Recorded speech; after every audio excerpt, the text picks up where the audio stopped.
Hey everyone, welcome to Area 616. It's been a pretty eventful last couple of months for Marvel's Netflix series, and not in a particularly good way. 3 shows have been cancelled, and the 4th is all but confirmed to be getting the axe too.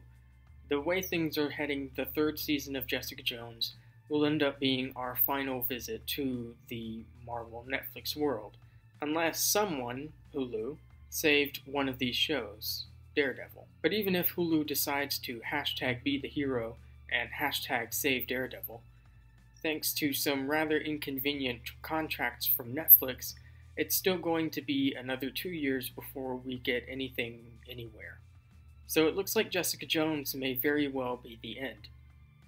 To make its inevitable cancellation less painful, I've decided to treat Jessica Jones Season 3 as the final season. But in their recent live earnings report, Disney CEO Bob Iger actually mentioned Jessica Jones, stating it was expected to be released in the 3rd quarter of the fiscal year, news which sparked some excitement for the 3rd season again. So today I'm going to be going over everything we know about Season 3 of Jessica Jones, including what in the 3rd quarter means. As usual, it'll be in 3 parts: who, the cast, characters, and creators involved; what, the season's plot, and when, which is when it might come out, and when we can expect our first trailer. So, let's get started. Despite the fact that Jessica Jones finished filming last December, we still don't have any news regarding new cast members. I mean, assumedly there are new additions, but Marvel and Netflix have, for whatever reason, chosen to keep these new additions away from the public. Although there have been some leaked casting calls, but nothing actually official. I'll get to those in a minute, by the way. So most everyone's back, even on the creator side.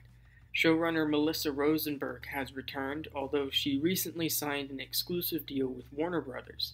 So even if, by some miracle, this show gets renewed for a 4th season, she will not be returning to produce it. For Season 2, Netflix committed to having an all-female lineup of directors, a nice commitment to diversity. Not too long ago, a supposed director list for Season 3 leaked online, and for unknown reasons, it seems like Netflix hasn't made the same commitment this time around. But even so, it's a pretty impressive list of directors if it's real. Here's the full list right here. A couple of noteworthy things. Krysten Ritter herself was already confirmed to be directing an episode. Now we know it may be the 2nd one.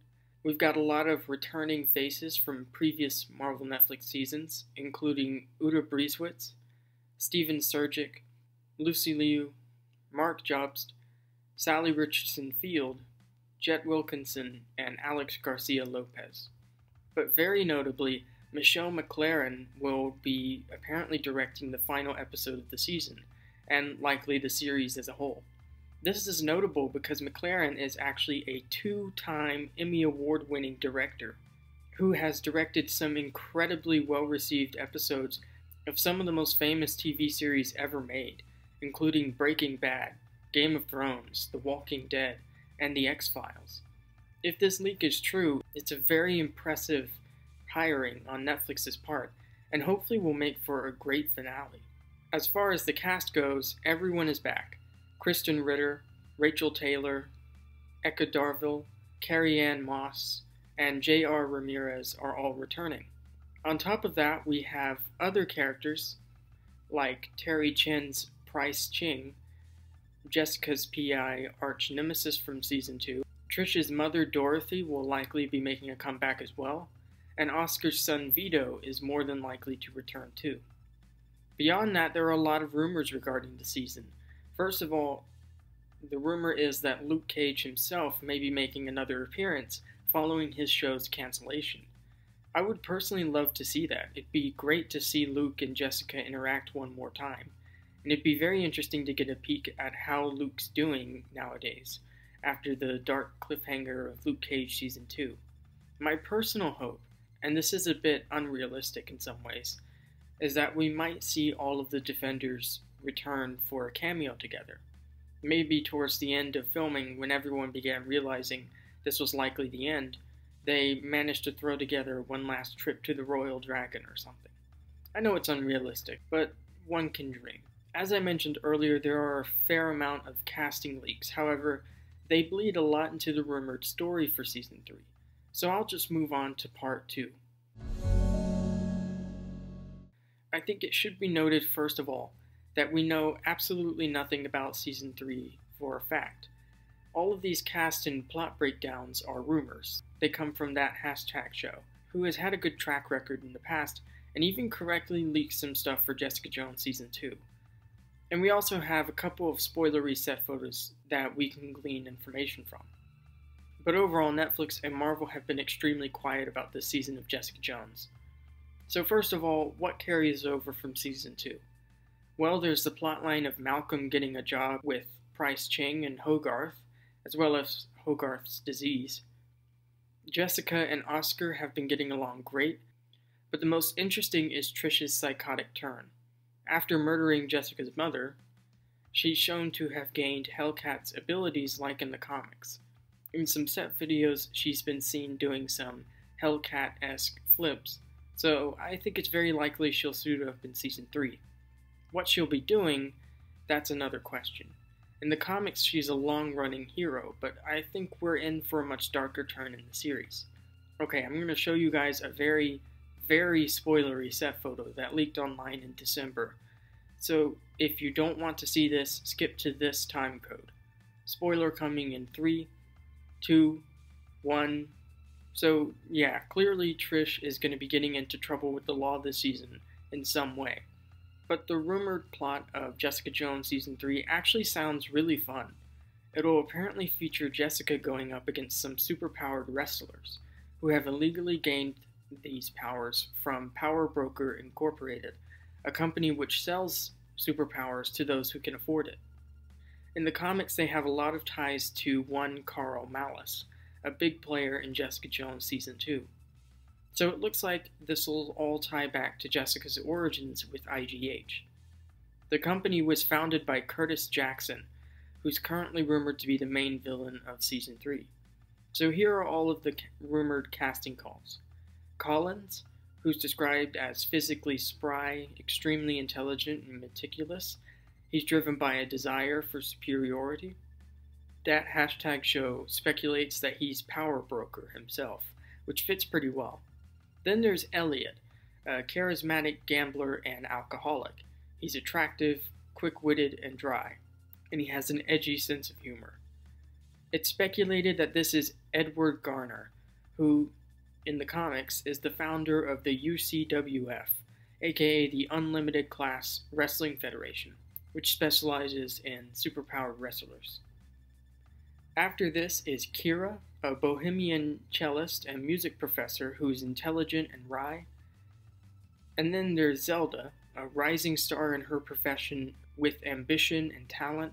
She's earthy, beautiful, supportive, and fiercely protective of those she loves. To me, Kira sounds like an original character for Season 3, but I very much believe Zelda is a wrestler in the UCWF, and she's probably from the comics. So who could she be? Well, one that comes to mind is Sharon Ventura. She was the She-Thing for a while in the comics, which may make it seem unlikely she'd be here. But the UCWF first appeared in the Thing's own solo comic, so maybe there's a chance. Another one I think of is a member of the female wrestling group The Grapplers, Melissa Gold, aka the Screaming Mimi, and later Songbird. She has the ability to scream, like, really loud. It'd be a really unique and fun power for Jessica to go up against, as opposed to just the usual super strength deal. She's actually a fairly big character in the comics. She started out here and eventually found herself on the Masters of Evil, and later reformed on the Thunderbolts. So she may be too big a character for these Netflix series, but she's certainly an option. Now, when I think Marvel wrestling characters, the first one I think of is D-Man, aka Dennis Murphy.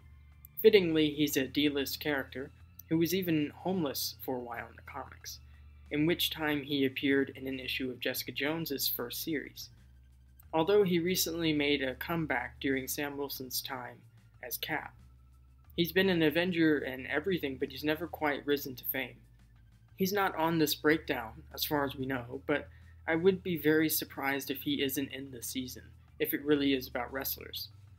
I actually think the Hellcat storyline could tie into all of this, like she goes to the power broker to maintain her abilities. I don't know how Price Ching and Malcolm will tie into this. I really hope it's not some side plot that just drains life out of the whole season. Season 2 suffered a lot from that. Who knows how or why Jessica gets involved in all of this, but I recently watched Glow, which is a great show, and just makes me want super wrestlers even more. But before we move on to the final part, I have a prediction to make. I think Oscar will propose to Jessica. I'm calling it. I don't know if she'll say yes or no, but I'm pretty confident that he will propose.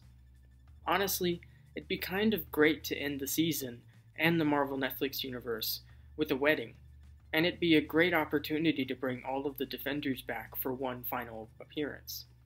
Just saying. As I mentioned earlier, this season is expected for the third quarter of this fiscal year. What does that mean, you ask? Well, from my best research, that puts it anywhere from the beginning of April to the end of June. Now, you may remember I correctly predicted Daredevil Season 3's release date. I'm pretty proud of that. So, I'm going to try that again. Now, typically these shows spend about 4 months in post before being released. Jessica Jones wrapped filming in December. It began in late June, so it was a full 7 months or so. With that info, I honestly believe it'll premiere in May 2019. A lot of people say it'll come in June, which I can get why, but I have a feeling it'll be May. So with that in mind, I'm going to personally predict a May 17th, 2019 release date. It all lines up, really.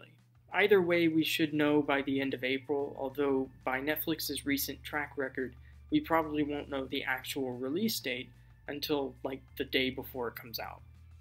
If it does come out in May, we'll probably get our first full-length trailer in the first 2 weeks of that month, and a short teaser announcing that in late April. But that's just about everything we know about Season 3 of Jessica Jones. It's not a ton of confirmed stuff, but hopefully we should know more around April or so, whether it comes in May or June. I'm personally hoping Netflix will do a better job marketing this season, instead of announcing the release date like a week beforehand. I mean, remember when they used to do it 2 or 3 months ahead? I'm hoping they might do that again for this season, but I'm not holding my breath. Really, I just don't want this season to be disappointing, like Season 2 was, especially considering this might be the end of the Marvel Netflix universe as a whole.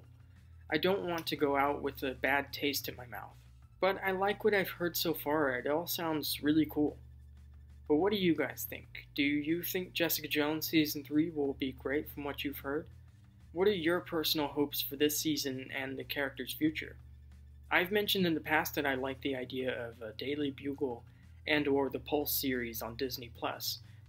Maybe she could have some future appearances on that. But anyway, if you enjoyed this video, be sure to leave a like and to subscribe for more if you haven't already. Thanks so much for watching, and I'll see you all next time.